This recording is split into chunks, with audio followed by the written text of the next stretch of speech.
created using Powtoon.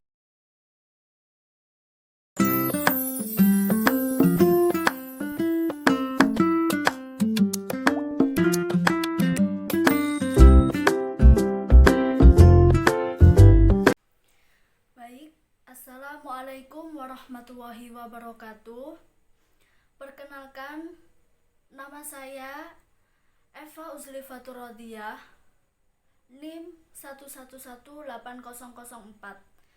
Saya Prodi Pendidikan Agama Islam dari Fakultas Agama Islam dan di Universitas Pesantren Tinggi Darul Ulum Jombang.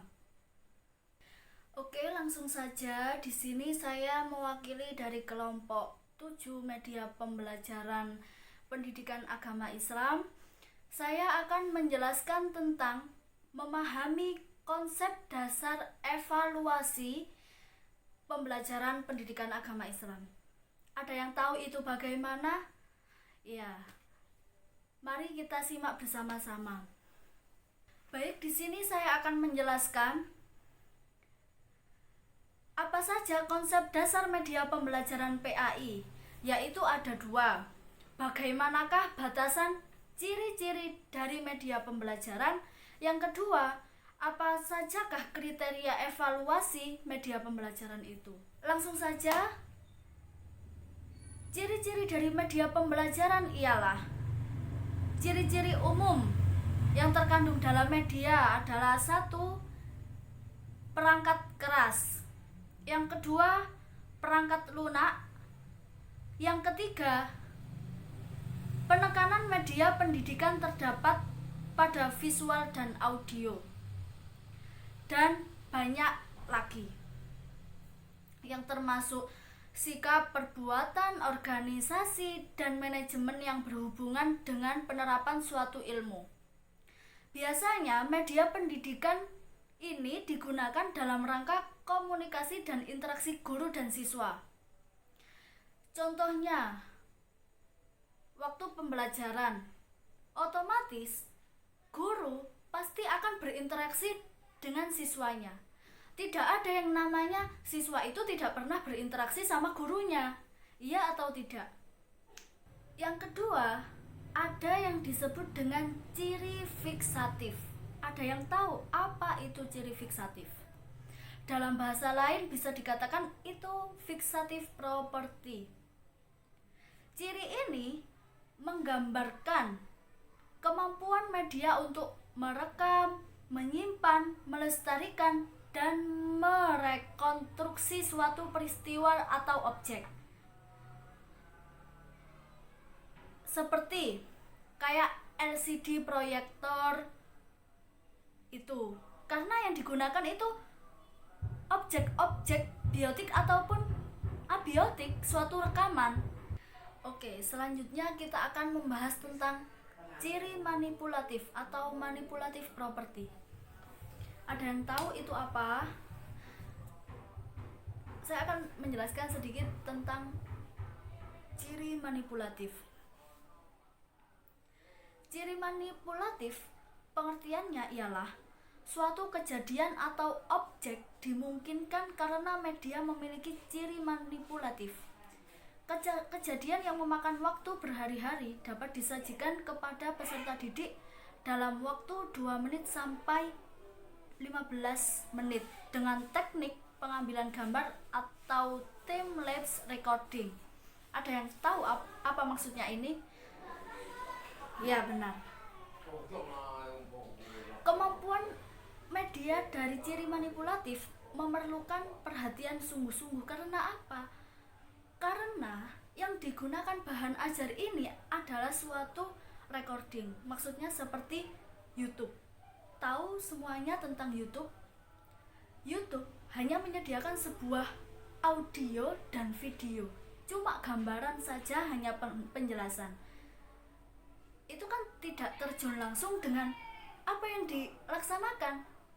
Maksudnya itu media yang menggunakan hanya yang terlihat tampak mata dan yang bisa didengarkan. Itu. Yang selanjutnya ialah ciri distributif atau distributive property. Ciri distributif yaitu dari media memungkinkan suatu objek atau kejadian ditransformasikan melalui ruang dan secara kebersamaan kejadian tersebut disajikan kepada peserta didik dengan stimulus pengalaman yang relatif sama mengenal kejadian ini.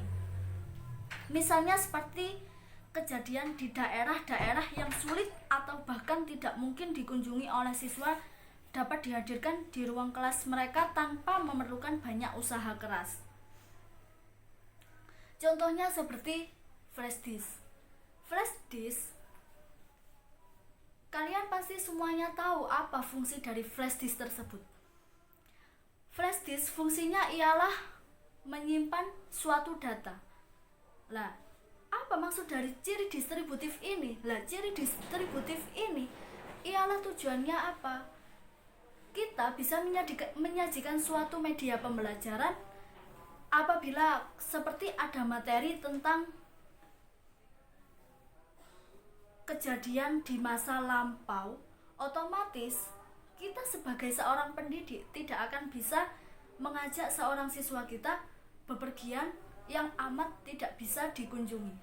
Itu bisa disajikan kita mencari beberapa data dari Google atau beberapa informasi dari YouTube, dan itu bisa kita saring, setelah itu bisa kita sajikan kepada siswa dan siswi lewat flash disk dan akan dijelaskan kepada seorang muridnya.